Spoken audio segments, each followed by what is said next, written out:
Look around you, different things born out of truth and passion.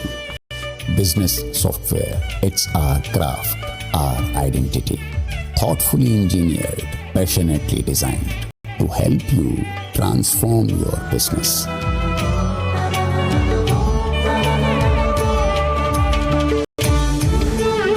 Zoho, made in India, made for the world. From the proceedings involving Chaitanyanan Saraswati, the accused in the serial molestation case in Delhi. The latest news from the court is that this man has been sent to 14 days judicial custody. He will be produced on the 17th of October before a magistrate once again. This comes as the Delhi police widens the ambit of the investigation into the Delhi molestation case. It's not just the self-styled godman, Chaitanyanan Saraswati, now who's under scrutiny, but also his associates who continue to be under the scanner. The Delhi police have arrested 3 more individuals linked to this man. The investigation continues to gather pace. Let me go across to my colleague Dipankar for more on this now. He's been keeping a very close eye on the investigations in this case. Dipankar, it's not just Chaitanyanan Saraswati who is under scrutiny. Of course, he's now been sent to judicial custody. The next time he'll be produced in court will be on the 17th. But tell us about the role of some of his alleged associates who are also accused of having abetted his crimes.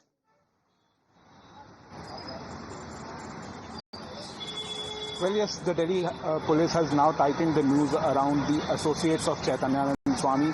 Although Chaitanyanan Swami was produced before the court and he has been now sent to 14 days judicial custody, but what came into light during the court proceeding is that section 232 has also been added in the FIR, which for our viewers I would like to tell that it is threatening any person to provide any kind of false evidence before the Delhi police or before the court.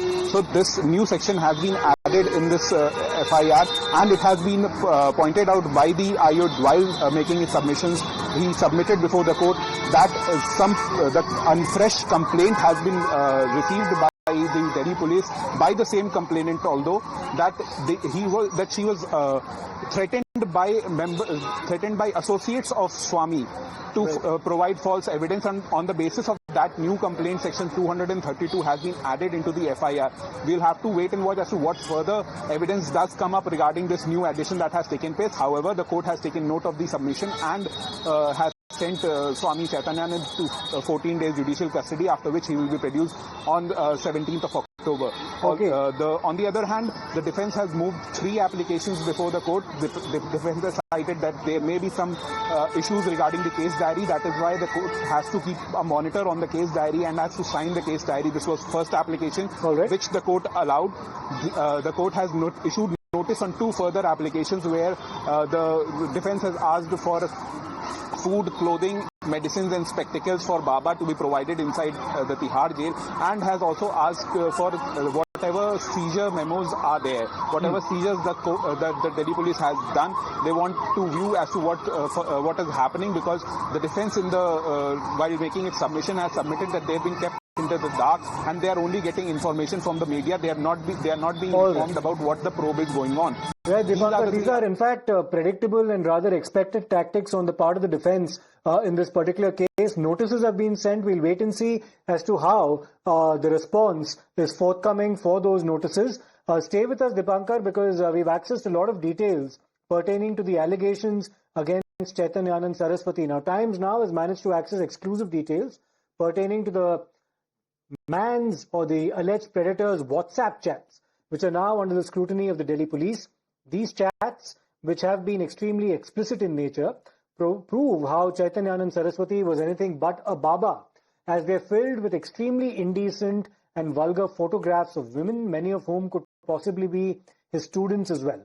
The chats include lewd descriptions of women who were performing meditation, and their pictures were shared on the messaging platform.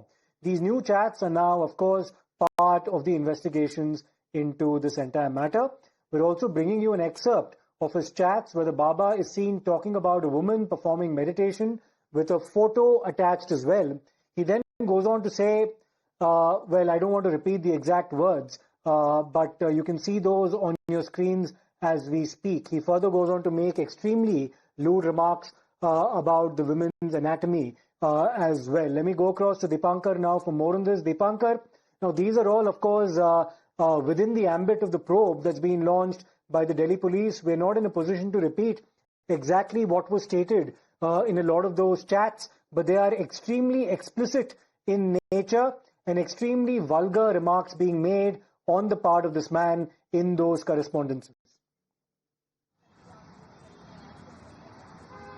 Well, yes, these are very vulgar chats. These are very vulgar, lewd comments against women that have been made. And these chats are now available with the Delhi police, so they are continuing the probe in this matter, and they might further seek any kind of custody if it is needed after doing a proper probe into this matter. But as of now, it is very clearly that he has been sent to judicial custody, and the Delhi police are making out a very strong case against him, where they have added new sections in the FIR that is there of threatening the people, threatening the complainant to provide false evidence. So these are also very serious allegations that the Delhi police are making, and keeping those chats under the scanners. The Delhi police is continuing its probe against the alleged godman, and we'll have to wait and watch as to what further comes out from these chats, and we'll have to wait and watch as to what the charge sheet is filed against this man, because that will have exclusive and explosive details of the entire probe that takes place by the Delhi police. And final question to you, Dipankar. Of course, we'll wait and see as to what eventually happens on the 17th of October when this matter comes for hearing again, where it will be produced once again before a magistrate. But do tell us about these chats in terms of the recipients of these chats. Who were the several people who this Baba was corresponding with while making such lewd references to these women? Are they within the net of the Delhi police as well, as far as the investigations go? Well, yes, as far as the investigation goes, every person that the Baba had a chat with, every person that the Baba was corresponding with, sharing these lewd messages, sharing these lewd photographs, all of them are under the scanners of the Delhi police, and the Delhi police are further tightening news around the associates of the Baba, and will also be taking, may take custody of some of the people who are there, who they may have the jurisdiction to do so. These all the accused, all the people who the Baba is corresponding with, are under the scanners of the Delhi police, and we'll have to wait and watch as to what further fresh things come out of the probe that is going on when on 17th, when the Delhi police will inform the court as to what further investigation has taken place, and what are the further new evidences that the Baba has come out. Presumably they'll press for a further extension of custody on the 17th. We'll wait and see what kind of submission they eventually make before the court in this matter. Many thanks, Dipankar, for taking us through this so comprehensively about the progress made in the investigation so far.